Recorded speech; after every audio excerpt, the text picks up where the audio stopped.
करते हैं दिशा सालियान मौत मामले से जुड़ी हुई। आपको याद होगा 5 साल पुराना ये केस जब दिशा सालियान की मौत हुई थी।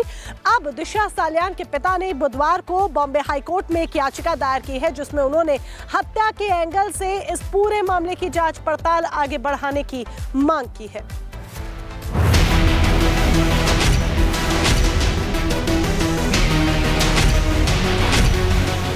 क्या आदित्य ठाकरे की मुश्किलें बढ़ने वाली हैं? क्या उद्धव ठाकरे फिर से परेशानी में फंसने वाले हैं? ये सवाल इसलिए क्योंकि दिशा सालियान मौत केस में नया मोड़ आ गया है। दिशा सालियान के पिता ने साफ साफ कहा है कि उनकी बेटी ने सुसाइड नहीं किया बल्कि उसकी हत्या हुई है। दिशा के पिता ने इस मामले में आदित्य ठाकरे से पूछताछ की मांग की है। अभी इनका इन्वेस्टिगेशन देख के मुझे ऐसा लग रहा है मर्डर ही शायद आएगा करके। दरअसल 2020 में दिशा सालियान की मौत हुई थी। मुंबई की एक इमारत से गिरने की वजह से जान गई थी। तब देश भर में यह मामला बेहद हाई प्रोफाइल हो गया था क्योंकि दिशा सालियान अभिनेता सुशांत सिंह राजपूत से जुड़े थी। दिशा की मौत के कुछ दिन बाद ही सुशांत सिंह राजपूत की भी मौत हो गई थी। उस वक्त महाराष्ट्र में उद्धव ठाकरे की सरकार थी। आदित्य का नाम भी उछला था। अब सुशांत के पिता ने हत्या का शक जताया है और जांच की मांग की है। जांच तो होना ही चाहिए ताकि हकीकत साफ साफ निकल जाए। जांच बढ़िया से हो, सही चीज निकले, कौन नहीं चाहेगा। दिशा सालियान मामले में रिपब्लिक भारत के editor in chief Arnab Goswami ने भी दिशा सालियान के पिता और वकील से एक्सक्लूसिव बातचीत की और पूछा कि आरोप का आधार क्या है। सतीश जी, क्या आपको लगता है कि आपकी बेटी दिशा सालियान की जो मृत्यु हुई है ये किसी न किसी तरह से सुशांत सिंह राजपूत के केस के साथ लिंक्ड है? आप भी तो सोचते होंगे इसके बारे में। क्या आपको लगता है कि लिंक्ड है ये दोनों घटनाएं जो हैं? क्या ये लिंक्ड है सतीश जी? अगर आप इसके बारे में बोल सके। जी लिंक है। मुझे तो अभी लगने लगा, पहला नहीं लगता था, अभी लगने लगा मुझे। सब उन लोगों ने पिक्चर्स मेरे सामने लाए, गणेश जी ने और नीलेश जी ने, तभी मुझे लगने लगा कुछ है इसके बीच के अंदर मसाला। मगर वो लिंक आपको मैं अभी नहीं बता सकता हूँ, मैं इसको टाइम लगेगा। ऐसा क्यों लगता है आपको? जरा थोड़ा सा विस्तार में कहें। मुझे पता है कि आप शायद स्ट्रेस में हैं, मैं नहीं आपको स्ट्रेस देना चाहता, मगर इतनी बड़ी चीज़ है ये, थोड़ा जितना भी आप कह सके शेयर कर सके। आपको क्यों लगता है ये लिंक्ड है? आप थोड़ा दिन आप थोड़ा दिन रुकिए ना, सब बाहर आ जाएगा। थोड़ा दिन रुकिए आप, ज़्यादा नहीं, 10-15 दिन में बाहर आ जाएगा। मतलब प्रूफ है?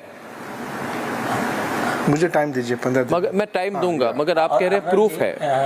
क्या है कि प्रूफ है ये? हाँ। और अर्नब जी एक बात। जी अर्नब जी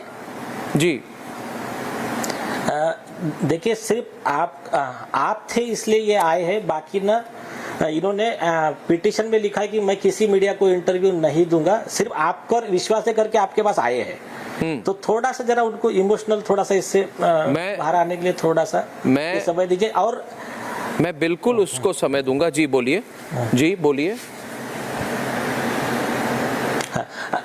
और दिशा सालियान और सुशांत सिंह राजपूत, इनके दोनों का मर्डर में लिंक, और दिशा सालियान के मर्डर में रिया चक्रवर्ती और आदित्य ठाकरे का कनेक्शन, उनका हाथ, इसका डिटेल हमने पिटीशन में दे दिया है मोस्ट अवेलेबल पॉसिबल एविडेंस के साथ। वन थिंग, रिटर्न में कंप्लेंट दी गई है एफआईआर रजिस्टर करने के लिए 12 जनवरी 2024। पिटीशन अभी तक एक्सेप्ट नहीं हुई है ना कोर्ट पे। राइटिंग में एसआईटी ने,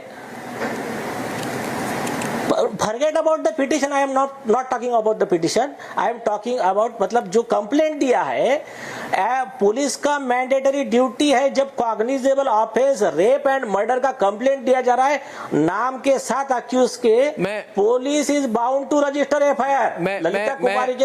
मैं ये सवाल पूछ रहा हूं अभी कि मैं ये बात सतीश जी से पूछना चाहूँगा हाँ कि सतीश जी मुझे ये बताइए कि आपने ये जो पिटिशन डाली है इसमें आपने कहा है कि आदित्य ठाकरे की इंटेरोगेशन होनी चाहिए।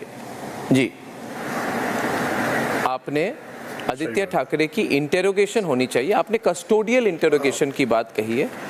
ऐसा क्यों, अगर आप मुझे थोड़ा भी कह सके, आपको आदित्य ठाकरे का नाम आपने क्यों लिया है इसमें?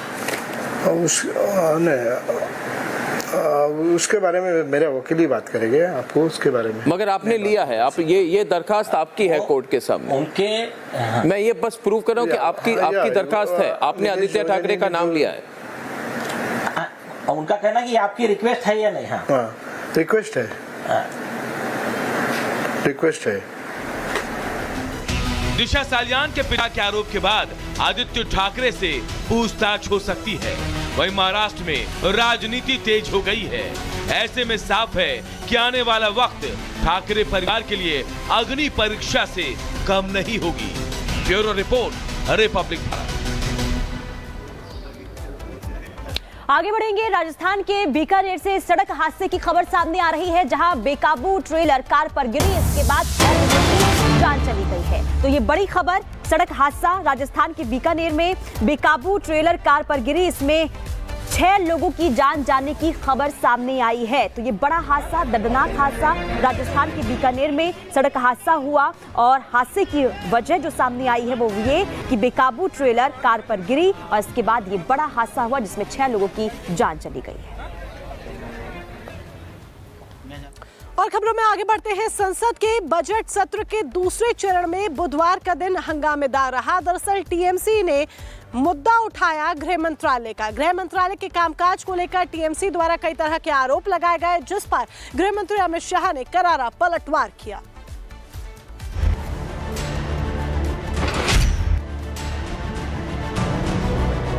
मंत्री जी, सवाल से पहले इतना डर गए, आगे क्या होगा मुझे पता नहीं। अगर आप एरिया वाइड करना चाहते हो तो फिर मुझे भी करने दीजिएगा, जवाब देने में हर चीज का जवाब दिया जाए। संसद के बजट सत्र में बुधवार को पक्ष और विपक्ष आमने सामने थे। कई मुद्दों पर जबरदस्त बहस भी हुई, लेकिन जिस मुद्दे पर बहस सबसे ज्यादा गर्म हो गई वो था गृह मंत्रालय के कामकाज का मुद्दा। इस मुद्दे पर तो टीएमसी सांसद और गृह मंत्री अमित शाह के बीच तीखी बहस हुई। टीएमसी सांसद साकेत गोखले ने गृह मंत्रालय पर आरोप लगाया कि वो जमींदारी की मानसिकता के तहत काम कर रही है।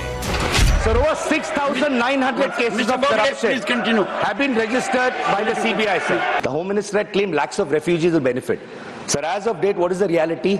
Only 350 people have been given citizenship under the CAA. He's been in that position, sir, for the last 11 years.